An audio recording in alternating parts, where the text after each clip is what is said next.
Haben eigentlich die Deutschen für ein Problem mit Schweizerdeutsch? Ich bin ganz ehrlich, Schweizerdeutsch, beste Sprache, es gibt keine bessere. Wenigstens haben wir kein Komma, das, dies, das, Adjektiv, Nominativ, Gottverdaminativ. Wisst ihr, wie froh ich ab und zu bin, dass ich Schweizerdeutsch schreiben kann mit ein paar Leuten? Als Beispiel, mein ehemaliger Chef. Statt auf die ganze Rechtschreibung zu schauen, kann ich einfach meinem Chef ganz normal schreiben und er versteht's. Ich muss gerade einen Walliser schreiben auf WhatsApp, dann muss ich gerade ein bisschen länger studieren, aber ich verstehe es irgendwoher. Ich sehe das Video, ja, Schweizerdeutsch ist nur eine abgewandte Form von Deutsch. Sag mal Kuchikästli, hä?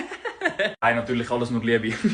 Sobald du verwünscht wirst, irgendwo Schweizerdeutsch reden, heisst es, oh, Schoki, oh. Oder einfach, boah, du bist sicher reich. Immer die Schweizer so abgehoben. Damn! Das sagt ihr! Der Beste, den ich mir immer anhören muss, ist, nix Vögli mit Kondömli. Egal, ich liebe Schweizerdeutsch für ganz, ganz vieles. Scheißegal, lassen wir sie einfach reden. Solange sie uns nicht 100% verstehen, nicht mitbekommen, um was es eigentlich wirklich im ganzen Gespräch geht, ist in dem Sinne eigentlich immer noch eine Geheimsprache, okay?